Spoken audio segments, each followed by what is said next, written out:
지난 목요일 날 아주 축구 중계 보셨습니까? 보신 분 있으십니까? 저는 잠을 자느라고 보지는 못했는데 낮에 아침에 떼어서 보니까 아주 큰 기적을 연출했더군요. FIFA 랭킹 57위인 우리나라 축구팀이 랭킹 1위인 독일 팀을 2대 0으로 이겼습니다. 비록 16강에는 나가지 못하고 탈락했지만 독일을 이긴 승리로 인해서 그동안 쌓였던 스트레스가 또 싹 씻겨진 것 같습니다. 우리 로냐한테는 좀 안 됐지만 로냐와 로냐 가족들은 충격받아가지고 트라우마가 생긴 것 같아요. 덕분에 16강에 올라가게 된 멕시코에서도 난리가 났다고 합니다. 응원하던 사람들이 한국 대사관으로 몰려가서 축제를 벌이고 어떤 한국 회사 현지 공장에서는 맥주 한 트럭, 과자 한 트럭 이렇게 선물을 받았다고 합니다. 또 그 항공회사는 한국으로 오가는 한국인들의 티켓 20% 디스카운트 해준다고 그렇게 또 발표를 했습니다. 멕시코는 같은 시간에 시합을 했는데 한 골 먹고 두 골 먹고 하니까 그거는 안 보고 한국과 독일 그 중계를 봤다고 그럽니다. 그러다가 마지막에 한국이 점수를 넣으니까 완전 축제판이 되었습니다. 사실 우리나라 팀이 독일 팀을 이긴다는 것은 참 생각해 보지도 못했던 그런 일입니다. 실력적인 면에서는 상대가 안 되는 일이죠. 볼 점유율이 27% 그리고 73% 이렇게 된 걸 제가 봤습니다. 그러니까 거의 독일 팀이 갖고 노라는 거죠. 그런데 점수는 우리가 2대 0으로 이겼습니다. 사실 시합 전에 언론에서는 우리 팀이 이기는 것은 1%의 가능성이라고 그렇게 표현을 하는 걸 보았습니다.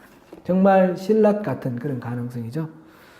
그것을 현실로 만들었으니까 우리나라 축구팀 선수들 정말 대단합니다. 끝난 후에 응원하는 어떤 시민 인터뷰하는데 그런 말을 이렇게 하는 것을 유튜브에서 봤습니다. 끝날 때까지 끝난 것이 아니다 라는 말을 실감했습니다. 그랬어요. 우리도 겉으로 보기에 어떻든지 그런데 마음 뺏기지 말고 끝날 때까지 끝난 것이 아닙니다. 끝까지 주님께 충성하면서 주님이 일하시는 것을 보고 우리가 참으로 주님으로부터 인정받는 주님의 사람으로 우리 살아가야겠다 그런 생각을 해보았습니다. 예수님의 사역을 보면 당시 유대인들에게는 상당히 당혹스러운 그런 면이 있었습니다. 그래서 예수님을 유대인들이 생각할 때 이 사람은 우리의 율법을 파괴시키고 폐기하려고 왔다라고 그렇게 오해를 하는 사람이 많았습니다. 결과적으로 그것 때문에 예수님을 십자가에 못 박아 죽였죠. 사실 예수님과 이전의 성경 사이에 분명한 분리연속성이 있습니다. 단절이 있습니다. 구약 성경과 신약 성경 사이에도 분명히 차이가 있죠. 하나님의 이미지도 좀 다르게 비칩니다. 구약 시대의 하나님은 진노하시고 심판하시는 하나님처럼 느껴지는 면이 있고 또 신약 시대의 하나님은 사랑의 하나님으로 모든 것을 용납하는 하나님처럼 비춰지는 면이 있습니다. 그것이 전부는 아니지만 그렇게 받아들이고 생각하는데도 나름대로 일리가 있고 타당성이 있다라는 것을 우리가 부인할 수 없습니다. 예수님 스스로도 구약과 신약의 차이를 인정하십니다. 의도적으로 그 구약 시대의 그 가르침과 가르침에 대한 해석과 다르게 그래 해석하고 적용하는 그런 시도를 하십니다. 가령 안식일에 대한 태도를 보면 유대인들이 생각할 때 예수님은 안식일을 범하시는 것처럼 그렇게 느껴지게 예수님이 의도적으로 행동하시는 것 같습니다. 굳이 다음날 해도 될 텐데 안식일 날 병자를 고칩니다. 그런 일을 여러 번 그렇게 하십니다. 또 다음 주부터 살펴볼 내용하고도 관련이 있는데 율법에 대한 해석도 많이 다릅니다.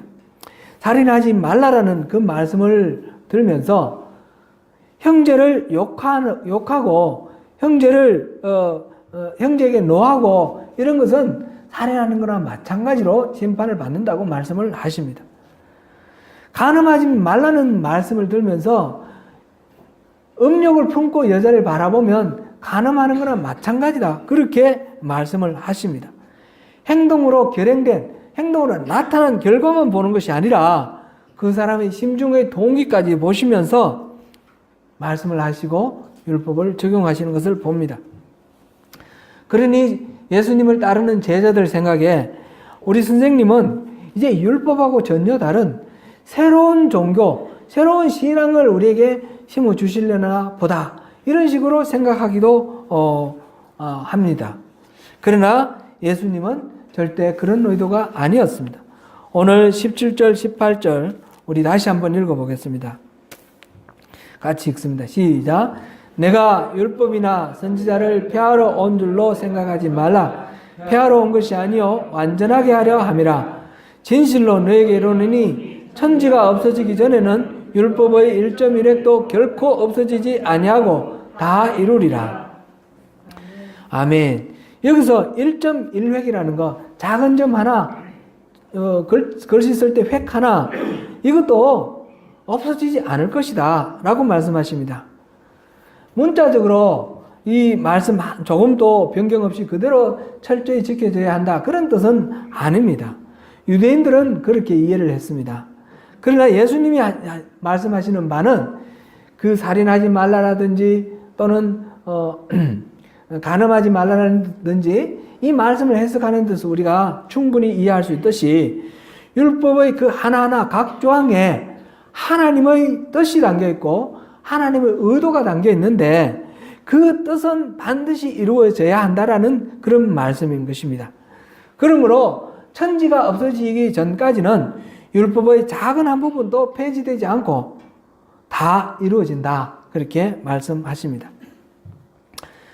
그러면 그 율법은 완전합니까? 그렇지 않습니다. 그대로는 불충분합니다. 예수님이 율법을 완전하게 하셔야 됩니다. 폐하러 온 것이 아니요 완전하게 하려 왔다라고 말씀을 하셨습니다. 우리가 작년 9월에 갈라디아서를 강해를 통해서 율법에 대해서도 우리가 살펴봤습니다.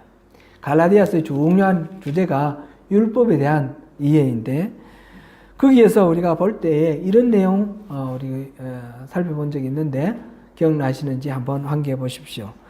종교개혁가 루트나 칼뱅 등에 의하면 율법은 크게 세 가지 기능이 있다 했습니다. 첫째는 정치적 시민적 기능, 두 번째는 종교적 기능, 세 번째는 규범적 기능 이렇게 있다 했습니다.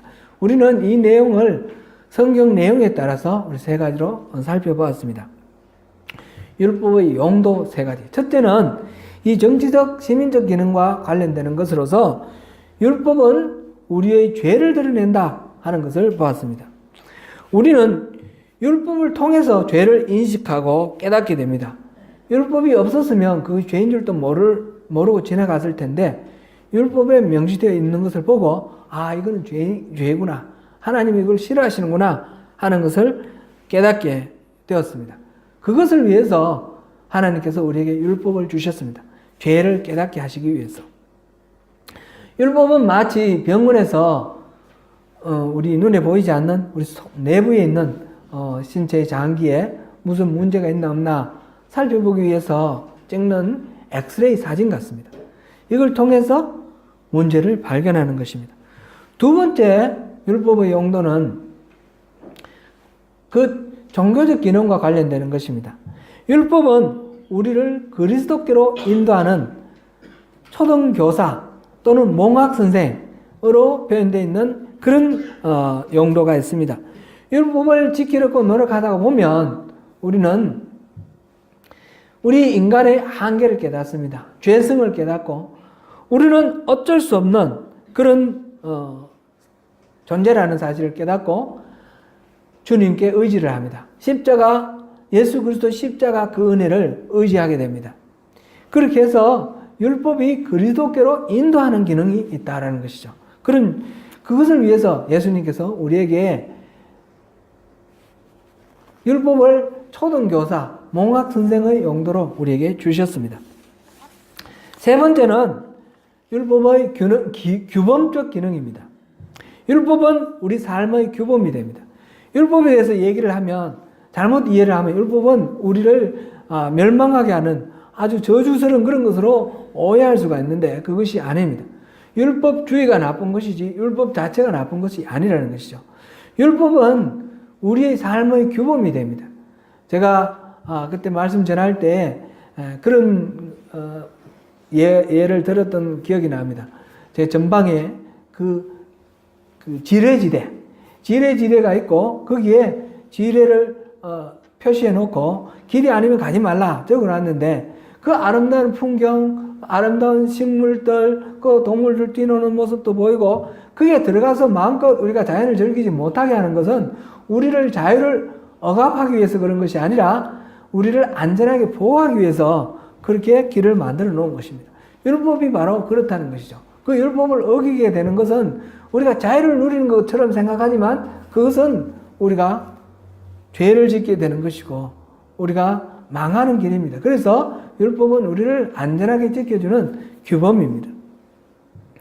하나님 나라 백성답게 욕망을 억제하고 또 거룩함을 추구하고 살아갈 수 있도록 우리에게 동기를 부여하는 것이 바로 율법의 용도이고 안전한 울타리로서 그렇게 우리에게 하나님께서 주셨습니다. 율법은 크게 나눠서 더 자세하게 생각하면 더 많이 볼 수도 있겠지만 이렇게 세 가지 용도로 우리에게 하나님이 주셨습니다. 죄를 깨닫게 한다, 하나님의 은혜, 그리스도의 은혜, 십자가의 은혜로 인도한다, 그 다음에 우리를 안전한 울타리로 보호한다. 이런 용도가 있습니다. 그러나 이 율법은 완전하지 못합니다. 보완이 필요합니다. 무엇이 문제입니까? 율법으로는 절대 구원을 이룰 수 없다라는 것입니다. 구원은 죄와 사망의 상태에서 건짐을 받아야 하나님의 자녀가 되고 영원한 생명을 누리게 되는데 바로 그렇게 되는 것이 구원입니다. 그런데 율법으로는 죄와 사망으로부터 이렇게 하지 말라, 이렇게 하라 하는 이런 율법들이 우리를 죄와 사망으로부터 건져낼 수가 없습니다. 단순히 엑스레이처럼 우리 무슨 병이 걸렸는지는 알지만 엑스레이로 병을 치료할 수 없지 않습니까? 율법으로서는 이 구원을 이룰 수가 없습니다. 그래서 이 죄와 사망의 그 지배 아래 있는 우리 자신을 깨닫게 하고 의인은 없나니 하나도 없다. 스스로 어렵다 할 사람이 하나도 없다 하는 사실을 깨닫게 하면서 우리 죄의 본성에 지배받고 있는 우리의 현주소를 들여다보게 합니다. 예수님은 이 율법, 스스로 완전해질 수 없고 구원에 이를 수 없는 우리를 율법을 온전케 함으로, 율법에 보완함으로써 이거를 이룰 수 있도록 하시는 역할을 하십니다. 여기서 예수님께서 나는 율법을 폐하러 온 것이 아니라 완전하게 하려 왔다. 완전하게 하려 함이라 말씀하셨는데 이 완전하다라는 것은 영어로 말하면 perfect를 말한 것이 아닙니다. 플레로라는 그런 헬란 말을 썼는데 이 말은 영어 NIV 성경에서는 fulfill 이렇게 번역을 했습니다. 가득 채우다 라는 그런 뜻의 단어입니다. 여기에서 이 본문에서 쓴 것은 바로 율법을 주신 하나님의 그 깊은 뜻과 그 충분한 의미를 실제로 나타나게 하다라는 그런 의미로 이 말씀, 이 완전하다라는 말씀을 사용했습니다. 율법이 주어졌는데 없애는 것이 아니라 내가 이 율법을 실질적으로 충족하게 만들겠다. 그런 말씀이죠. 율법을 주신 하나님의 의도를 드러내겠다라는 것입니다. 율법을 주신 의도가 하나님의 백성으로서 언약 안에 살도록 하시기 위함입니다. 그런데 타락한 인간의 죄성은 온전히 하나님의 백성으로 살 수 없도록 되어 있습니다. 그러면 이 율법의 의미를 어떻게 하면 충분히 드러낼 수 있습니까? 하나님이 율법을 주신 의도는 어떻게 하면 실제로 우리 삶 가운데 나타나게 됩니까? 예수님이 완전하게 하실 때 그것이 가능합니다. 예수님께서 죄를 보게 하시고 죄의 문제를 스스로 해결할 수 없음을 깨닫게 하실 때에 가능합니다. 그래서 예수님께서 우리 죄의 문제를 해결하기 위해서 십자가를 지시고 우리가 그 십자가를 지신 예수님을 믿고 예수님의 은혜를 의지할 때에 율법을 주신 하나님의 의도는 완전한 의미를 갖게 됩니다. 그것을 갈라디아서 3장 26절 27절에서는 이렇게 표현되어 있습니다. 우리 같이 한번 찾아보겠습니다. 갈라디아서 3장 26절 27절 봉독하겠습니다. 같이 읽습니다. 시작. 너희가 다 믿음으로 말미암아 그리스도 예수 안에서 하나님의 아들이 되었으니 누구든지 그리스도와 합하기 위하여 세례를 받는 자는 그리스도로 옷 입었느니라. 아멘. 곧 우리가 예수님을 믿음으로 말미암아 그리스도 예수 안에서 하나님의 아들이 되었습니다. 믿음으로 말미암아 우리가 구원을 받았습니다. 그것은 이제 다르게 표현을 했을 때 밑에서 나온 말로 예수 그리스도로 옷 입었다라고 그렇게 표현했습니다. 로마서 13장 10절에서는 사랑은 율법의 완성이다 그런 표현이 있습니다. 예수님의 십자가의 사랑이 율법을 완전하게 한 것이며 율법의 잣대로 판단하고 평가하고 또 비판하고 정죄하는 것이 아니라 주님의 그 사랑으로 존중하고 용납하고 안아줄 때에 율법을 주신 하나님의 그 목적, 그 의도가 온전하게 실현되는 것입니다. 오늘 본문도 이거 율법을 폐하려 한 것이 아니라 완전하게 하려 하였다라는 예수님의 이 말씀도 산상수훈 맨 앞에 나왔던 이 팔복과 긴밀하게 연결이 되어 있습니다. 팔복의 내용 무엇이라고 그랬습니까? 자기의 의를 비우고 하나님의 의로 채우는 천국 백성의 삶의 과정이다 그랬습니다. 그것이 천국 백성으로 살 때 누리는 복이고 하나님이 그렇게 해주신다라고 우리가 살펴보았습니다. 곧 팔복의 주제를 한마디로 말하면 의입니다. 의는 어떤 사람의 성품이 하자없이 깨끗하다 하는 그런 상태를 말하는 것이 아니고 의는 하나님과의 관계를 말하는 것이다 하는 것을 우리가 여러 번 살펴봤습니다. 우리 인간은 의로울 수가 없습니다. 의롭다라는 것은 하나님의 성품입니다. 그래서 우리가 하나님께 의지할 때에 하나님의 성품이 우리 안에 나타나는 것, 그게 우리의 의입니다. 팔복은 바로 그러한 하나님의 의가 우리에게 나타나는 것을 가리키는 것입니다. 즉 하나님의 의로 채워진 천국 백성은 온전히 하나님과 연합된 사람입니다. 곧 갈라디아서 3장 27절의 표현대로 보면 그리스도로 옷 입은 사람입니다. 이런 사람이 바로 의롭다 하고 인정받는 사람입니다. 예수님이 율법을 완전하게 하시는 사역은 우리가 예수님을 믿고 온전히 주님을 받아들일 때, 곧 그리스도로 옷 입을 때 현실적으로 실현이 됩니다. 예수님은 율법의 불완전성을 아시고 완전하게 하셨습니다. 유대인들은 이 율법의 불완전성을 모르고 완전하다고만 여겼기 때문에 예수님을 율법의 폐기자로 그렇게 오해했고, 그래서 예수님을 죽였습니다. 그들은 나름대로 율법을 열심히 공부하고 열심히 지키려고 애를 썼습니다. 그러나 그 결과는 율법을 주신 하나님의 의도와 다르게 그 율법을 죄인을 얽으면은 족쇄로 그렇게 만들었습니다. 이렇게 율법을 절대적인 기준으로 하는 것을 율법주의라고 합니다.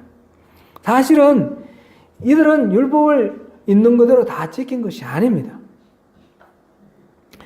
613가지 이렇게 하라 하지 말라 그렇게 규정을 만들어서 사실은 자기들의 기준에 할 수 있는 것을 만든 것입니다. 이것을 성경에서는 조상의 유전이다 이렇게 표현을 했습니다. 그 기준이 하나님께 있는 것이 아니라 자기들에게, 유대인들 자신들에게 있었던 것입니다. 그래서 자신이 지킬 수 있는 것만 형식적으로 지키면서 우리는 율법을 지킨다 그러고 그것을 지키지 못하는 사람을 죄인으로 정죄하고 그렇게 살았습니다. 예수님은 율법을 주신 하나님의 의도를 드러내는 일에 힘을 쏟으셨습니다. 스스로 안식일의 주인이라 선포하시면서 안식일에 병자를 고치고 생명을 살리는 일을 하셨습니다. 이렇게 하시는 것이 결코 율법을 폐기한 것이 아닙니다. 예수님은 18절에서 천지가 없어지기 전에 율법의 1.1획도 폐하여지지 않고 다 이루리라 말씀하시면서 19절에서 이렇게 말씀하십니다. 우리 본문 19절 다시 한번 같이 읽어보겠습니다.